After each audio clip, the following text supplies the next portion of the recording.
Selamat sore.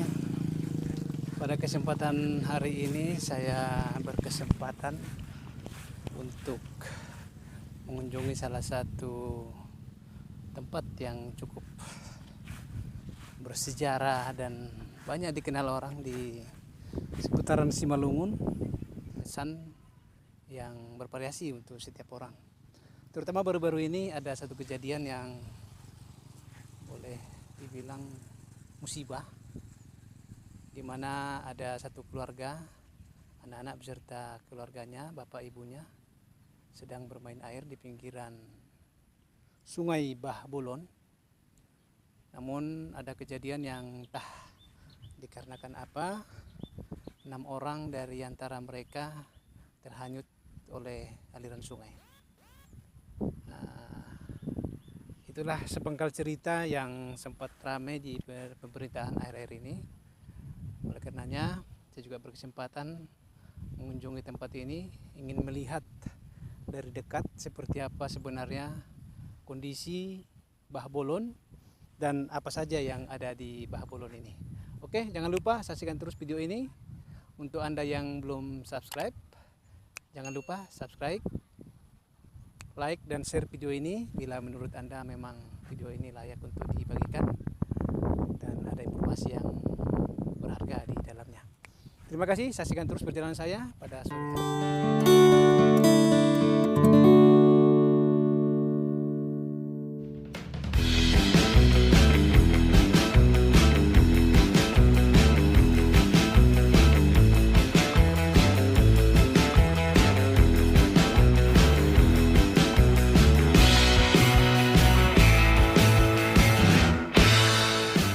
Saya berdiri saat ini tepat berada di kawasan PTPN 4 unit usaha Dolok Ilir. Ya, ini sebagaimana terlihat di sini ada PLTA Bah Bolon. Ya, inilah salah satu yang saya mau tampilkan pada sore hari ini, yang akan saya coba liput seperti apa sebenarnya keberadaan sungai atau Bah Bolon ini sendiri, apa saja yang ada. Yang terlihat di depan saya saat ini adalah 2 buah pipa raksasa yang berukuran diameternya mungkin sekitar 1,5 sampai 2 meter ini. Ya, pipa ini ada, kelihatannya kalau dari desainnya ini sudah cukup berumur, mengingat sambungan antar plat. Ya, ini antar plat, ini cukup tebal. Ini kalau kita perhatikan hampir setebal jari kelingking saya. Oke, ini dia berlapis, dia masuk di bagian dalam, kemudian sambungan berikutnya ini disambung di sini.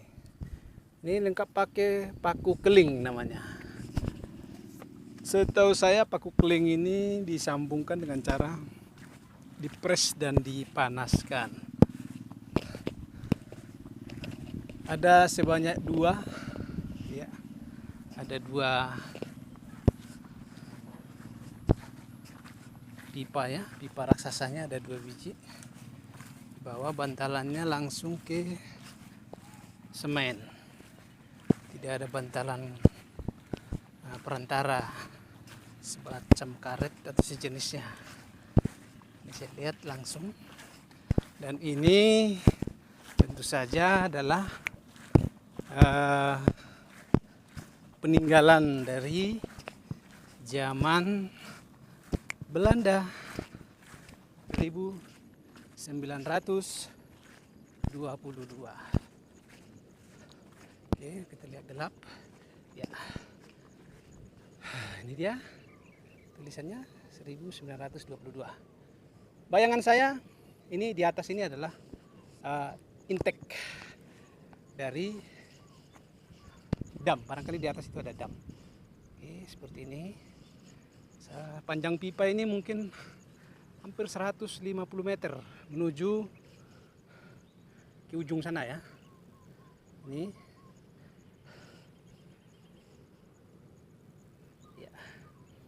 2 lurus. Dan konon menurut warga 3 minggu terakhir mesin PLTA ini mengalami kerusakan. Dan baru hari inilah PLTA ini berfungsi kembali setelah dilakukan perbaikan.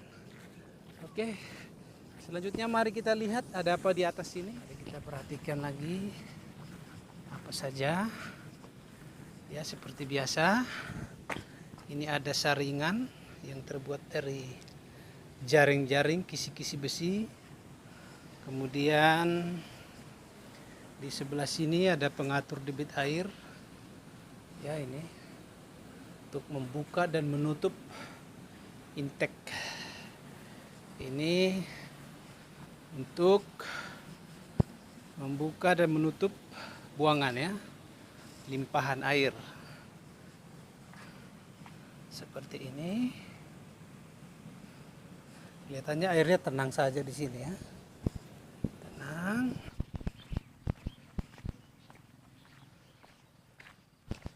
Wah, bulu.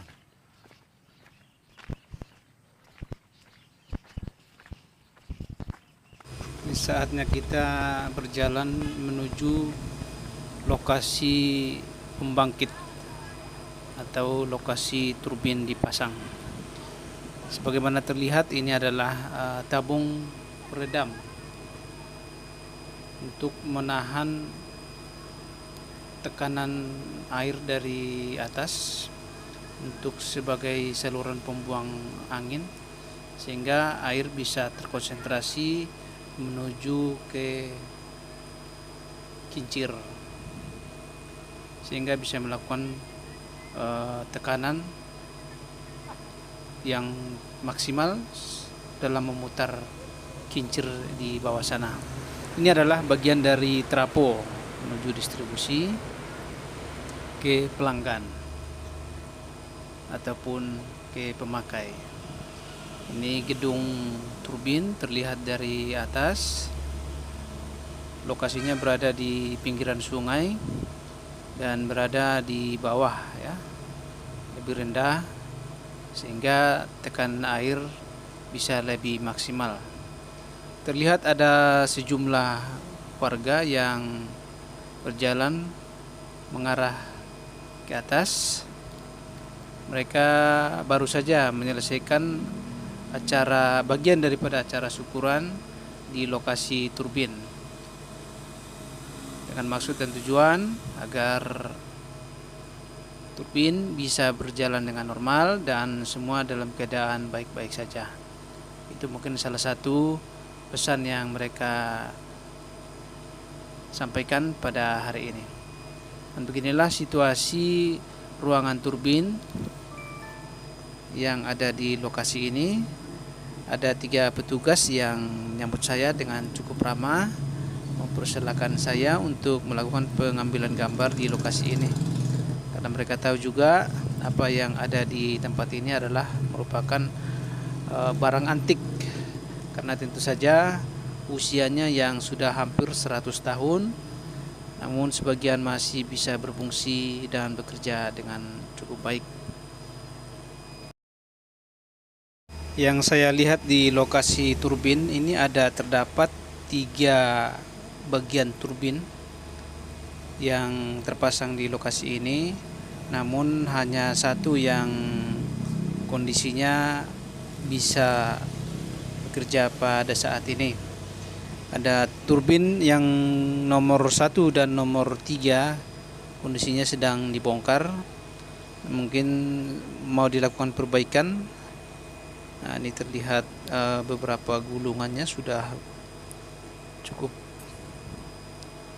ya, berwarna kemerah-merahan, ya, menandakan dia sudah bolak-balik dilakukan pengecatan barangkali sebagai perlindungan. Ini tangga menuju ke ruangan suite, ya. Nah, saya dipersilakan oleh petugas, silakan ambilkan gambar di atas.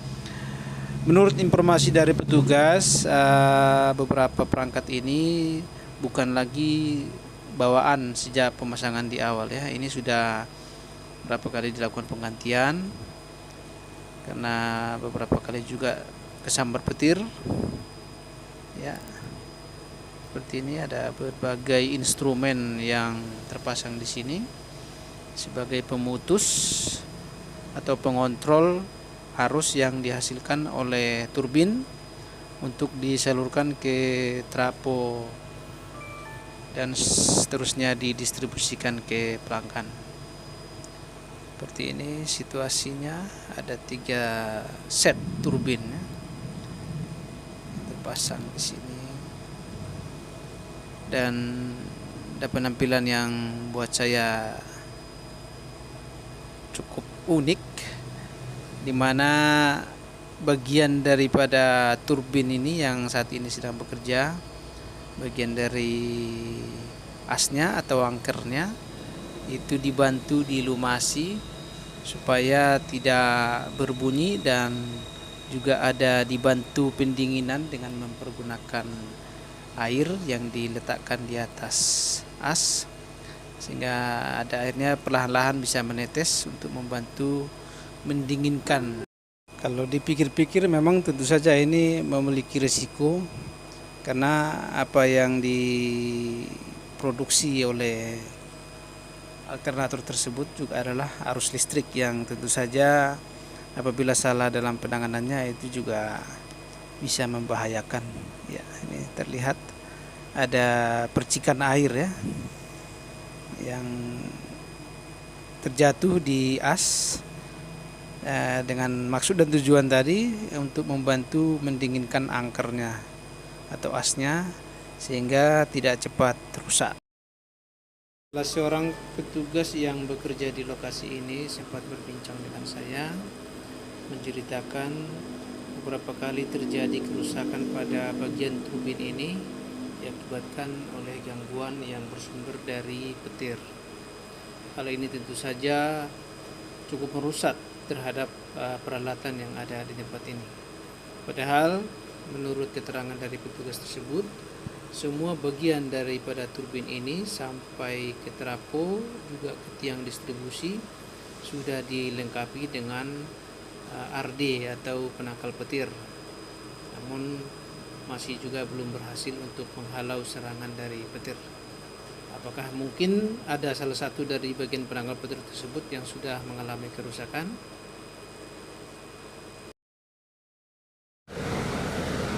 Lubang gitu, macam lubang sumur. Yang mana? Yang besar? Iya, nah yang berdiri kecil-kecil itu, 3 itu, itulah lubang udara dari yang 3 ini. Dia di mana disambungkannya, Pak? Di atas? Di atas. Di atas itulah mau nembak kan angin kan kalau apa muat. Wah. Biar fokus padat air itu ya. Berarti di atas itu sekarang kencang lah angin itu ya. Kencang lah. Andai kan dibuat bendera berkibar lah itu ya. Itulah anti petirnya, Bang. Yang bulat ya. Dipasang.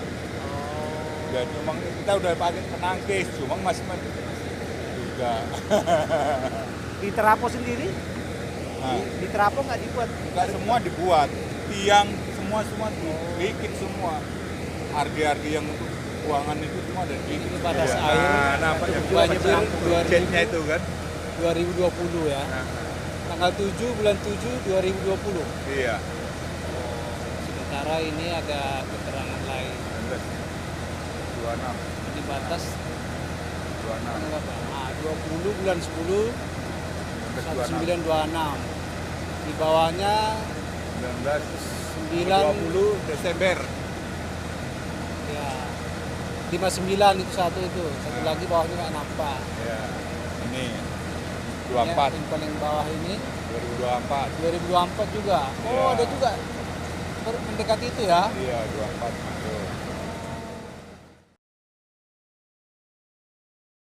Dari data ketinggian air banjir yang terjadi di lokasi turbin ini, berdasarkan catatan yang ada di tembok tersebut, menunjukkan bahwasannya ada tren peningkatan ketinggian permukaan air pada saat banjir di tempat ini. Yang paling tinggi terjadi pada 7 Juli 2020 yang lalu. Apa pesan yang dapat kita ambil dari data ini? Ini menandakan tentu saja kita semua harus lebih waspada ke depan, karena permukaan air pada saat banjir cenderung lebih meningkat. Oleh karena itu, dibutuhkan kesadaran kita semua agar lebih fokus dan memberikan perhatian khusus dalam penghijauan dan menyediakan pori-pori untuk saluran air menuju ke perut bumi. Itu mungkin salah satu langkah yang bisa kita lakukan agar luapan air di masa mendatang bisa sedikit teratasi sehingga tidak menimbulkan kerusakan yang lebih parah terhadap bangunan-bangunan yang kita pergunakan. Yang paling salut yang ini Pak, pipa ini. Iya. Kalau kita perhatikan kan sambungan kecil-kecilnya, bukan bilas, tapi Bukan pakai kelingnya itu ya kan. Keling. Tapi bisa nggak bocor. Jagonya. Keren tekniknya. Tapi presisinya tinggi dia kan. Ini tangga kan ada manual. Wow, ini oh apa? Keling. Oh, Semua tangga. iya iya iya.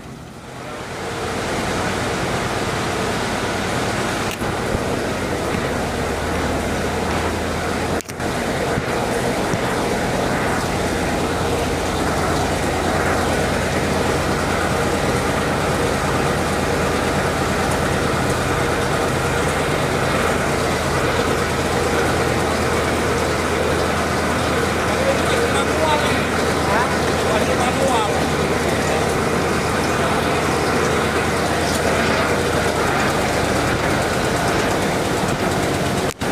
Kalau kita mau naikkan ke baganya dari sini, naikkan. Untuk apa ya? Maka putaran ganda ya. Iya.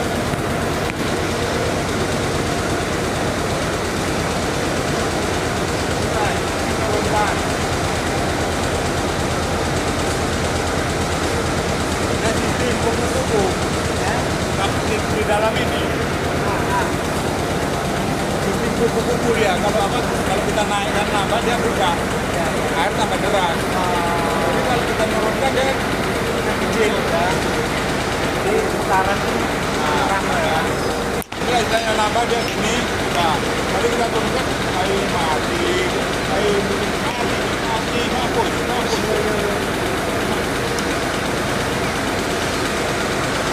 Benar tau.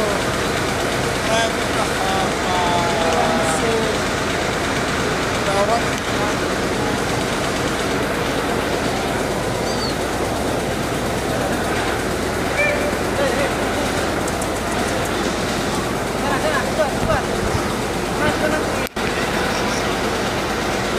dari kandang kucing